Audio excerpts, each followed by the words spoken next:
سلام እግዚአብሔር ያብዛሕልኩም ናይ ዩቲዩብ ቻናለይ ተኸታተልቲ ከመይ ውዕልኩም ከመይ ሓዲርኩም ከመይ ቀኒኹም በብሰዓት ኣቆፃፅራኹም ከመይ ኣለኹም ኣነ እግዚአብሔር ይመስገን ሰላም እየ ንስኻትኩም እውን ሰላም ክትኮኑ ናይ ኩሉ ግዜ ትምኒተይ እዩ ኣምባርከስ ከምቲ ልሙድ ሎማዓንቲ ለማተመይሰ መፅአኩም ኣለኹ ሓንቲ ኣዝያ ኣገዳሲት እያ ትብል ዝበልክዋ ምኽሪ ንኹላትና ትብል ንዓኹም ሒዘ እየ መፅእ ኣለኹ እስካብ መጨረሻ ምሳይ ፅንሑ ምኽሪ ንኹላትና ብዛዕባ ህላውነትካ ሓደ መዓልቲ ሓሲብካ ዘይትፈልጥ ብዛዕባ ይፈትዎም እየ የፍቅሮም እየ ትብሎም ሰባት ምሕሳብ ኣቋሪፅካ ብዛዕባ ህላውነትካ ነብስኻ ኣብ ከመይ ደረጃ ኣለኻ ሕሰብ ንነብስኻ ባዕልኻ ንኸይትጉዳእ ንኸይትጠፍእ ሓጎስካ ንኸይትምንጠል እንተዘይፈቒድካ ማንም ክምንጥለካ ዝኽእል ሰብ የለን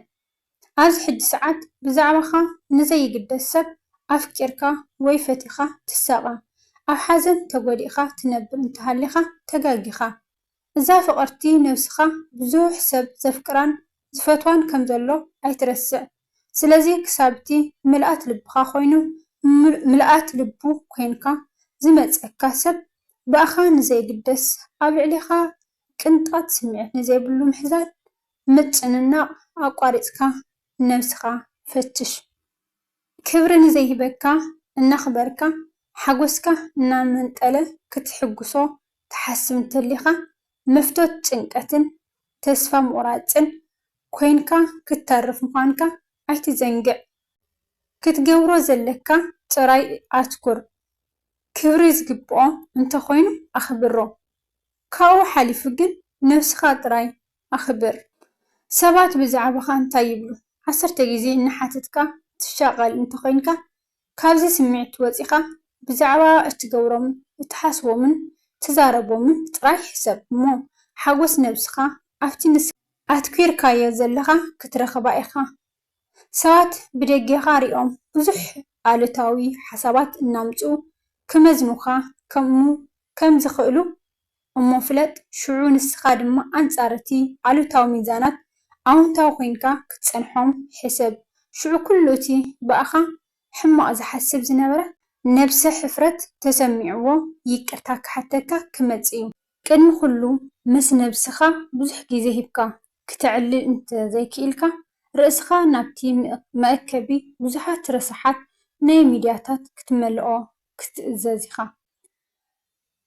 ካብቲ ኣብ ፅምዋ ኮይንካ ምስ ኣምላኽካን ምስ ነብስኻን እትመያየጠሉን እትመኻረሉን እውን ከርሕቐካ እዩ ስለዚ ረሳሓት ሚድያ ከይቆፃፀሮ ርእስኻ ምስ ነብስኻ ብዙሕ ግዜ ክትሐልፍ ፈትን ኣብቲ እትድይቦ መድረኽ ብዙሓት ሰባት ንቓልካ ክሰምዑ ፅን ዝብልሉ እዋን ቃላትካ ተጠንቂቕካ እንታይ ከም ትዛረብ ከተስተውዕል እንተዘይክኢልካ እቶም ክሰምዑኻ ተኣኪቦም ዘለዉ ሰባት ነጌጋኻ ከናድዩ ከም ዝፅዕሩ ኣይትዘንግዕ ወላ 100 ግዜ ፅቡቕን ቅኑዕን ተዛረብ ሓንቲ ቃል እንተተጋጊኻ ግን ነተን 99 ፅቡቕን ቅኑዕን ደምሲሶ በታ ሓንቲ ዝተጋግኻዮ ጌጋ ክፈርዱኻ ምዃኖም ኣይትዘንግዕ 1000 ግዜ ገርህኩን 1000 ግዜ ለዋህኩን ግርህናኻን ለውሃትካን ገደብ ክትገብረሉ እንተዘይክኢልካ በቲ ቀዳማይ ዓርከይ መሓዛይ መቕረበይ ፈታውየይ እትብሎ ሰብ ከቢድ ጉድኣት ከም እትጉዳእ ፍለጥ ምክንያቱ ለውሃትካን ግርህነትካን ከም ሓደ ዘይሓስብ ዘየመዛዝን ዓሻ ሰብ ገይሮም ስለ ዝቆፅሩኻ ስቕታ ምዝውታር ኣብ ዓለም እቲ ዝበለፀ ሓደ ወርቃዊ ትዕድልቲ እዩ ምክንያቱ እቲ ዝኸፍአ ሓደጋ ብመልሓስካ እተውፅኦም ቃላት ስለ ዝመፁ እቲ ምንታይ ሓንሳብ ዝተሰንደወ ቃል ልክዕ ከምቲ ሓንሳብ ዝተዓዘረ ዕድመ ወይ ድማ ግዜ ክምለስ ዘይኽእል ስለ ዝኾነ ብበዝሒ ስቕታ ምዝውታር እውን ካስየካ ስለ ዝኽእል ኣበይ ስቕ ትብል ኣበይ ትዛረብ ከተስተውዕል ከም ዘለካ ጥራይ ተገንዘብ ነቶም ኣብ ግዜ ሓጎስካን ምሳኻ ዝሕጎሱ ኣብ ግዜ ዓወትካ ዘንጨብጭቡ ሰባት ብዙሕ ኣይትእመኖም ነቶም ኣብ ሓዘንካ ዝሓዝኑ ኣብ ዝወደቕካሉ ዝድግፉኻ ቀዳምነት ረዓዮም ምክንያቱ እቶም ኣብ ሓጎስካን ኣብ ዓወትካን ዘንጨብጭቡ ኣብታ ግዜ ሽግርካ أكن دي زدقفخان زحجزخان كابخا كحبؤن كهادمون سلا زرعيو كاب كمخروخا كتصرفوخا زقلهم كاب كردوخا كنأسوخا زسلطم كاب لبونهم الشنتهم زعبي سوات رحقتك حلو اشتمنتاي وترو خغودوخان كعنقفوخان كصدفوخان نبر كلمعوخان كعبيوخان سلا زيخلو كاب بملحسهم نبر برأسهم زينقحو عياشو سوات كيتتالل تهتنقق مغنياتو لومي بملحسهم أجوغا ناولونا حوي كأتوخا يوم أفتي ناي رأسي حتو مس أدما رأسهم بارو سلازخانة ناغا أو عزقتي أشكال لا يأتيوم يلنا اللان كبلوخا مخانا ما يترسع هيوت حزار مخانا أمو مجمرتا تردع أبزا زلاتكا حزار عمري صبق قبرنا قبركان نمنفسكا زرق هيوت كتحلف انتدليخا كابتم أب هوي انبر أب نقحاسي اللو سوات رحقتكا حاليخا بمعدو السلامتا لقسكا إن حالفكا نستتقم حوكا تسفى الناس نقكا قعزخا قصل سنة حساب كان تقوار كان دما أو قدميخا حالفو كتن حكايو نسمعتاتكا زي ينببن زي رد أنسب أو قلنخا نخمت أو هيوتكا بوتا نخركب فقادن يتخون مغنياتو نسخا نبعخا بزي ردئتن نسو كسحقكا سلازخوانا نسلام كتستمقرا انت دليخا كابتي بزح سب زقعازو بزح مقن تبون زحق فتسلمات كنسو برهان زمسلكا قدانا وصيخا ابتي بزح سب زي زاورو سلما زمسلجن برهان سفنو سمواز خنا قدانا مسنبسخا كتزرارب جمر أما سلامكا عبي كم زلو فليتكا برقز كترخبو إيخا نسخا تخدونو كدان نسخا تخدونو جاما كوتاس نخلو دقاو تريتكا انبر نتي أوشتخا تسكيم كايو وي حقف كايو تقعزل حقوس يخون حزن كمون كنعنا يخون تنقل بزيكا خان بزيكا حدفت أرن ما ننزفوت أصها كساب زيلا نسخا تعقبلو نسخا تأمنلو فتاريخا زحقوسلو دا انبر سب نخحقوسلكا فتسيمكا كتسرحن كيتحسب سب نعخا عين تايكان يو جيكا نفسخان فتاريخان بمان نمسم عيتقدس مالتي اب هيوتكا تالكا آتيوم كزاربون كأزوزن كفردون عدل عيتهابم كبلكا دليه كل جزء تتعنق تباساجو تحسب تسفى مورات كم سمعكا يفلت ايه ازي سمعت ازي نعيون كما خاي سمعني جن حدا نقر سلا زي تردقنا إنا ازي كل اب نفسنا بوتهيبنا نساقا اتي دو إلنا هيوت سوكيعنا بخلت آقارنا كننقص فتأرنا فتأرين كل نقر بعلام ما ايو زفترو كبرتي بدهوتاتن تنقتاتن كمتنا كلو بخبيد فتنا فتنو نابتي نعوت مدرخ كدايبنا سلزدله ايو استوعل سقمات كبزحوخا كلو سقاينا يابونا ايو بذكرمو شو كل كبيد نجر صبو كم زولد كتردائخا مجمرتا ابتي زفتاركا فتار امن كالاي دما اغز ارسخ امن نتم كما خاف طرات دقي سوات شح غيزه فتوم شح غيزه فقرم اقوم تمركزكا تنبر كم زلخا جن ننفس خايت امنا مغنياتو دقي سوات كساب زطعمم طراي ايوم مسارحي تقملكا امنني مستعمم نسخا اقداسي او زيكون كالوان او قول دربيومخا كم زخدو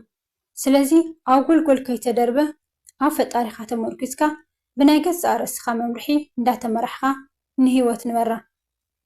أب موداتا كلكا زدلي كبرخا واقا كم زلوو زي ردوم سبات كتخبر إلكان نفسخا كي تحسر تتنقم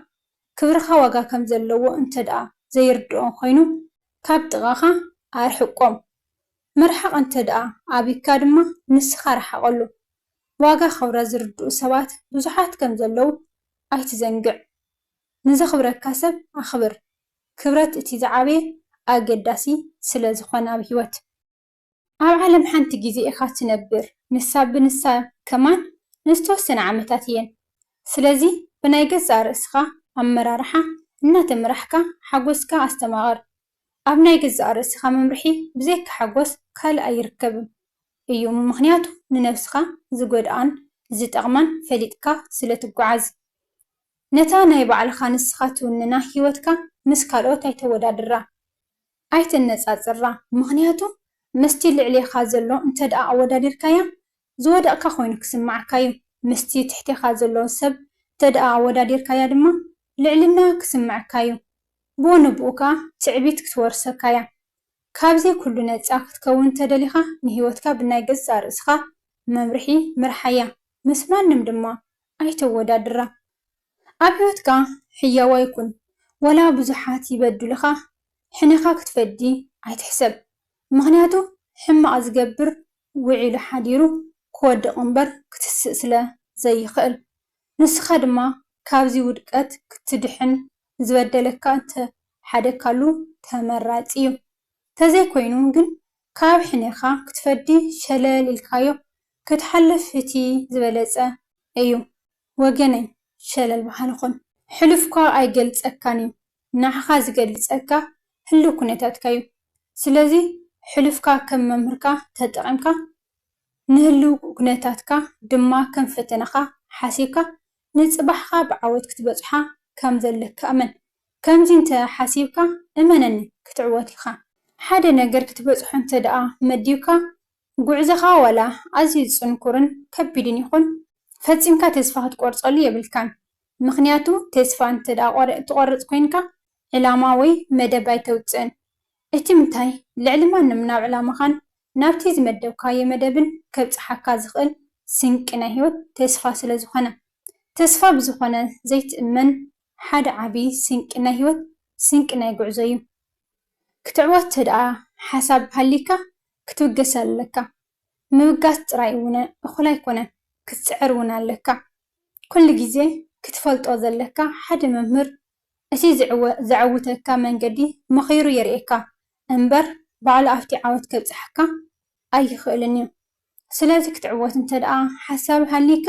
በቲ መምህርካ ዝህበካ ትምህርቲ ኣበርቲዕኻ ፀዓር። ዝፀዓረ ከዓ ፍረፃምኡ ስኢኑ ኣይፈልጥን። ሓደ ፈታውየይ እዩ ወይ መሓዛ እዩ እናበልካዮ ቴሌፎን ደው ኢልካሉ ወይ ዝኾነ ፅሑፍ ፅሒፍካሉ ዘይምልሰልካ ከምኡ ድማ ዘይድውለልካ እንተኮይኑ ካባኻ ንላዕሊ ኣብሊፁ ዝጥምቶ ሰብ ናብ ዝርያኡ ኣቐሪቡ ኣሎ ማለት እዩ። ካብ ውሽጡን ካብ ዙርያኡን ዝረሓቕካ ሰብ ንስኻ ክትቀርቦ ኣይትሕሰብ። ምስ ነብስኻ ጥራይ ተቐራረብ እሞ ክቐርቡኻ ዝደልዩ ሰባት እምበር ብልማኑ ክተቐርቦም ትደሊ ሰባት ኣይህልውን እዮም። ኣስተውዒልካ ክትከይድ ከም ዘለካ ፍለጥ።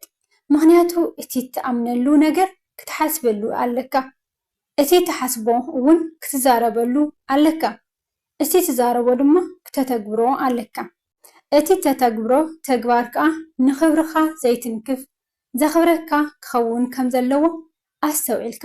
ተጓዓዝ። ካብቲ ናይ ውልቂ ሂወትካ ሓሊፍካ ኣብ ሂወት ናይ ካልኦት ሰባት ንኸይትኣቱ ተጠንቀቕ። ምናልባት ተደኣ ኣቲኻ ድማ ምንጪ ናይ ሓጎሶምን ምክንያት ናይ ዓወቶምን ክትከውን ኣለካ። ምክንያቱ ከምኡ እንተደኣ ኮይንካ ዝበለፀ ፍረ ባህታን ሓጎስን ክትዓፅድ ስለ ትኽእል። እምበር ክቡራት ተኸታተልቲ ናይ ሎማዓልቲ መደብና ነዘይ ትመስል ነይራ። ኣብ ቀፃሊ ብኻሊእ ትሕዝቶት ካብ ንራኸብ በብዛለኹም ሰላምኩም የብዝሓለይ። ንዩቲዩብ ቻነለይ ሓደሽቲ ዝኾንኩም ሰብስክራይብ እናገበርኩም ምብርታዕኩም ኣይፈለኒ። ሰናይ ግዜ